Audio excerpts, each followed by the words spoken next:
चावल का एक आखा दाना जानते हो, पूरा खंडित चावल नहीं, कितना चावल, एक दाना चावल का शंकर भगवान के शिवलिंग पर समर्पित करिए।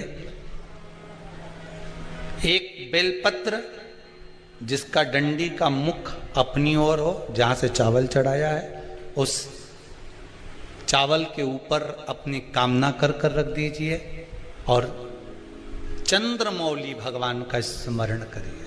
कौन से भगवान? शंकर भगवान का सर्वश्रेष्ठ सुंदर नाम है चंद्रमौली। चंद्रमौली भगवान का स्मरण करिए, अपनी कामना कर बेलपत्र समर्पित कर शिव जी पर एक लोटा पानी, एक जल पात्र समर्पित करो, कलश से जल चढ़ा दीजिए, नैनों में वो जल लगाकर अपनी कामना कर वापिस घर को आइए। अगली शरद पूर्णिमा आएगी, जो कामना करी है मेरा चंद्रमौली भोलेनाथ उसे पूर्ण कर ही देगा। शिव उपासना के लिए जितनी 12 महीने में पूर्णिमा पड़ती है, एक एक पूर्णिमा का व्याख्यान वर्णन करेंगे। आज तो कथा का महत्तम दिवस है, पहला दिवस है, तो हम उसको महत्व समझें कि पूर्णिमा का महत्व क्या है, हम उसका महत्व समझें कि शंकर और चंद्र का रिश्ता क्या है, संबंध क्या है।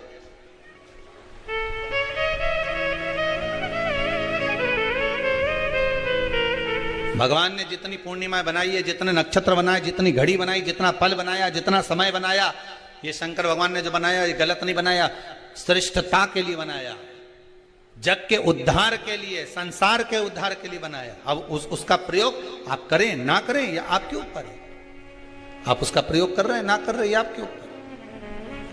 पर लास्ट वाला है, शिव महापुराण के माध्यम से शास्त्र कह रहा है कि आप 32 पूर्णिमा के व्रत प्रारंभ कर दो। उसमें करना क्या है आपको? केवल जिस दिन व्रत रहे, रात्रि के समय पर कोई भी मीठा कुछ भी सामग्री आप चंद्र की रोशनी में, चंद्र को अर्घ देने के बाद, पूजन करने के बाद उसको रखो, और वही सामग्री जो नशा कर रहा है उसको पूर्णिमा के दूसरे दिन उसको खिलाओ। आप धीरे धीरे खिलाना चालू करेंगे, जिस नशे में वो डूबा हुआ उस नशे से वो छूटना प्रारंभ हो जाएगा। 2 पूर्णिमा व्रत करके तो देखो, तीसरे में तुम्हें जरूरत ही नहीं पड़े, धीरे धीरे आप रुक, वो छूटना प्रारंभ हो जाएगा। स्वयं भगवान कह रहे हैं, यशोदा मैया ने कन्हैया को रोक लिया कुरुक्षेत्र के उस मैदान में। शाम को प्रदोष काल के समय 4:30 बजे से 6 बजे के बीच में 1 लोटा पानी, उसमें 5 बेलपत्र रखकर, 1 कमलगट्टा डालकर भगवान चंद्रेश्वर महादेव के नाम से भगवान शंकर को चढ़ा दीजिए। आपकी जो कामना हो वो कामना कर चढ़ाएं, विनती करें चंद्रेश्वर महादेव को और निवेदन करें कि हमारा ये कार्य सफल हो। केवल पूर्णिमा के दिन चढ़ाइए। पूर्णिमा के नारियों को, स्त्रियों को अखंड सौभाग्य के लिए, जो नारी वैधव्य नहीं होना चाहती है उस नारी को पूर्णिमा के कितने व्रत करना चाहिए। जिस नारी के यहाँ संतान नहीं हो, औलाद नहीं हो, उसको पूर्णिमा के कितने व्रत करना चाहिए। जिस नारी का पुत्र, पति बहुत बीमारी से ग्रसित हो, लग रहा हो कि ये मेरा बेटा बहुत बड़ी बीमारी में घिरा हुआ है, तो नारी को कितने व्रत करना चाहिए। स्वयं भगवान कृष्ण ने माता यशोदा को द्वापर में भी बताया है कि पूर्णिमा के 32 व्रत होते हैं। स्वयं भगवान कृष्ण यशोदा रानी को, माता यशोदा जी को भी बता रहे हैं 32 व्रत। अब आपको किसी ने बता दिया होगा कि 8 कर लो, 7 कर लो, 6 कर लो, 12 कर लो, इसलिए आपने बोला कि 12 कर लीजिए, 32 कर लीजिए। अरे यहां तो द्वापर की कथा भी कहती है। यशोदा जी ने एक बार भगवान कृष्ण को रोक कर कह दिया, ए कन्हैया रुको। कन्हैया बोले, बोलो माँ क्या बात है।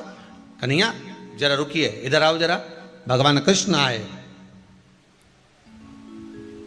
हाँ माँ बोलिए। किस जगह का प्रसंग है ये? जिस समय पर राधा रानी कुरुक्षेत्र में नंद बाबा और यशोदा जी को लेकर कुरुक्षेत्र के कुंड में, ब्रह्म सरोवर में स्नान कराने के लिए लेकर जाती है, ग्रहण का समय पर।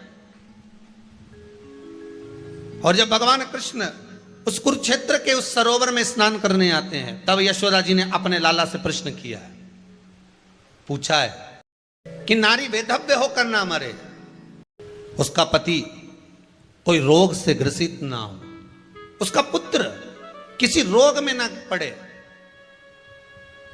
अरे भाई कितना सुंदर संवाद लिखा है। अगर किसी माता का पुत्र मान लो किसी नशे में डूबा हुआ है, कोई नशा कर रहा है और गलत नशा है, आपको लग रहा है कि ये नशे में डूबा हुआ है, आपको लग रहा है कि ये गलत जगह पर डूब गया है, आपको लग रहा है कि मदिरापान में, मांसाहार में या अधिक गांजा आदि का जो भी नशे होते हैं, जितने भी नशे, उसमें डूब चुका है। और माँ उसको समझा रही है, तू नशे में मत डूब, तू इस काम को मत कर। माँ उसको समझा कर हार गई। तो मेरा माताओं से निवेदन है, आप उसको समझाना बंद कर दो, एक काम करना प्रारंभ कर दीजिए। हमें जो शिव महापुराण के माध्यम से शास्त्र कह रहा है कि आप 32 पूर्णिमा के व्रत प्रारंभ कर दो। उसमें करना क्या है आपको? केवल जिस दिन व्रत रहे, रात्रि के समय पर कोई भी मीठा, कुछ भी सामग्री आप चंद्र की रोशनी में, चंद्र को अर्घ देने के बाद, पूजन करने के बाद उसको रखो, और वही सामग्री जो नशा कर रहा है उसको पूर्णिमा के दूसरे दिन उसको खिलाओ। आप धीरे धीरे खिलाना चालू करेंगे, जिस नशे में वो डूबा हुआ है उस नशे से वो छूटना प्रारंभ हो जाएगा। 2 पूर्णिमा व्रत करके तो देखो, तीसरे में तुम्हें जरूरत ही नहीं पड़ेगी। धीरे धीरे आप रुक, वो छूटना प्रारंभ हो जाएगा। स्वयं भगवान कह रहे हैं, यशोदा मैया ने कन्हैया को रोक लिया कुरुक्षेत्र के उस मैदान में, और भगवान कृष्ण का दर्शन माता यशोदा जी करी। बहुत बहुत दिनों के बाद माँ को, आज माता यशोदा को लाला का दर्शन हुआ, बहुत समय के बाद, जाने के बाद, बहुत समय। आप में से कितने लोग हैं जो पूर्णिमा का व्रत करते हैं? जो माताएं करती हो जरा हाथ उठाइए। पूर्णिमा का व्रत जो करती है, करते हो ना आप लोग? रखिए हाथ। अब पूर्णिमा के व्रत में आपने कई बार किताब पढ़ी होगी पूर्णिमा की, या आपने व्रत किया होगा, या पूर्णिमा का व्रत आप धारण करे होगे, तो उसमें पूजन कौन से भगवान की होती? पूर्णिमा के व्रत में किस भगवान की पूजन होती है? तो कहा पूर्णिमा के व्रत में केले के खंभ लगाकर पूर्णिमा का जो अध्यापन होता है, पूर्णिमा की जो पूजन होती है, उस पूजन में शंकर और पार्वती की पूजन की जाती है, शिव और नारायण की पूजन करी जाती है, शंकर और पार्वती का स्मरण किया जाता है।